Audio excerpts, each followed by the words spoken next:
Turkey. Um, Looks like very much likely it will be part of the BRICS.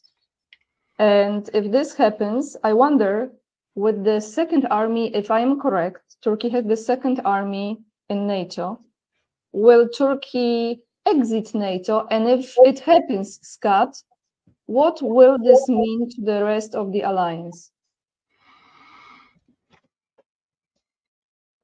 Right now, Turkey, the modern Republic of Turkey, is still ostensibly a secular nation, although it's led by an Islamist political party. It's a nation that has historically been aligned with the West. It wanted to be a member of the European Union, and that's essential. It's been part of the North Atlantic Treaty Organization, but it joined during the Cold War when Turkey was the anchor of the southern flank of NATO. Turkey was very important. NATO bent over backwards to help Turkey and appease Turkey. But there were some hiccups, like 1974-75 Turkish invasion of Cyprus, and America sanctioned Turkey. The Turks were like, wait, we're your friends. We're the southern anchor of NATO. Why are you sanctioning us? Because you're really just Turkey. You're not really one of us. You're not. Greece is one of us, and you invaded Cyprus, and the Greeks are upset. The Greeks belong to us. They're part of the team. You're not part of the team. We're sanctioning. And that was when the alarm bells started. Should have gone off in Turkey, but no, they tried to join the European Union. They will never be allowed to be a member of the European Union ever.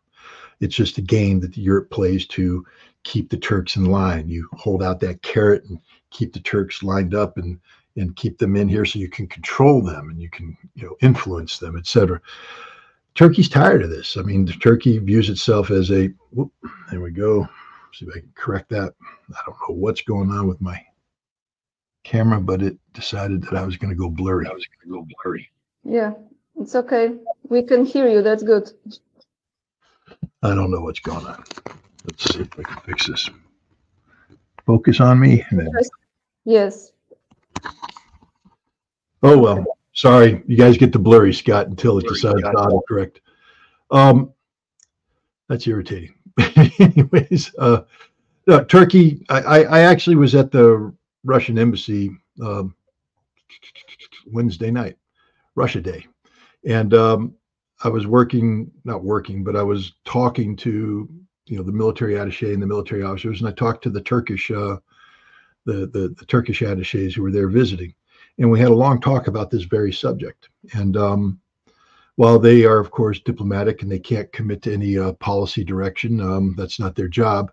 What they nodded as I talked, and I said, "Boy, I'm going to try and fix this because that becomes a little disconcerting." Speaking to a blurry Scott.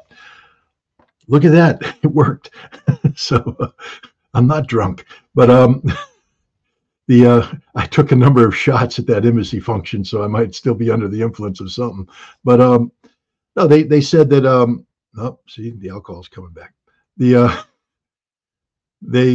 said that. I said that EU's rejected you, and of course we have Erdogan talking about joining BRICS. Now, I think Erdogan realizes BRICS is the future, and so he's jumping on this bandwagon early. He needs to get in early because right now BRICS is going through some very fundamental, foundational building block construction. The institutions that need to exist in BRICS are being built, and you want to be on the ground floor of that. And so I think Turkey's given up on the European Union and gone over.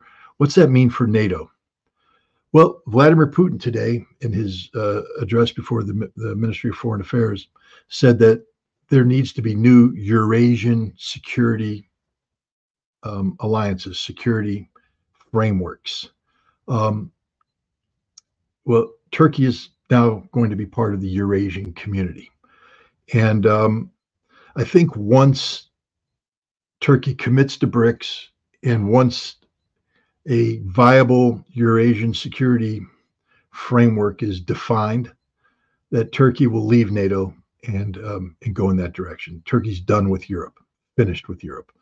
Erdogan's smart. You don't jump off a ship into the ocean unless you have another ship to get on. So he's waiting for that other ship to come up and make itself available, and then he's going to jump. But look, I'm in the process of writing a book that I hope to have done by the end of the year, but it's basically the end of NATO. NATO's finished as an institution. It's mortally wounded. It was mortally wounded in Afghanistan. It's still pumping along, but Ukraine will kill it. Ukraine is the end of NATO, and that's the title of the book, Ukraine and the End of NATO. NATO can't recover from what's going on with Ukraine. It's become an institution that's unsustainable politically, economically, militarily. It has no mission, no real mission, no viable mission. And to continue down the path it is right now is collective suicide for all of the European members. And it's also, politically aligned with a political class that appears to be on the way out. One only has to take a look at the elections that were held in Europe recently to see that, the current, progressive liberal elite aren't the dominant force anymore. Just ask Emmanuel Macron, ask Olaf Scholz. So I think we're seeing a transformation in Europe right now, which will show that NATO as an institution is outdated and doesn't meet the needs of post Cold War, post Cold War recovery, because there's that period of time between the end of the Cold War and today. I mean, with an assertive Russia, this is the beginning of a new epoch, a new era. Prior to the assertiveness of Russia, we were in the post-Cold War era. That era is finished. We're now in the modern Russia era, where Russia will be defining global geopolitics for years to come. And everybody else will be playing catch up. Just look at NATO. What are they doing that's proactive? Not a damn thing. Everything they're doing is reacting to Russia. Welcome to NATO's future. And they will react to Russia as they exit stage right, because there is no future for NATO. And when Turkey, Erdogan, like I said, he's not going to get ahead of his skis here. But when it's time to jump, he will jump. And it will be time to jump, I believe, before the decade's out. Perfect. I think we will witness this very soon.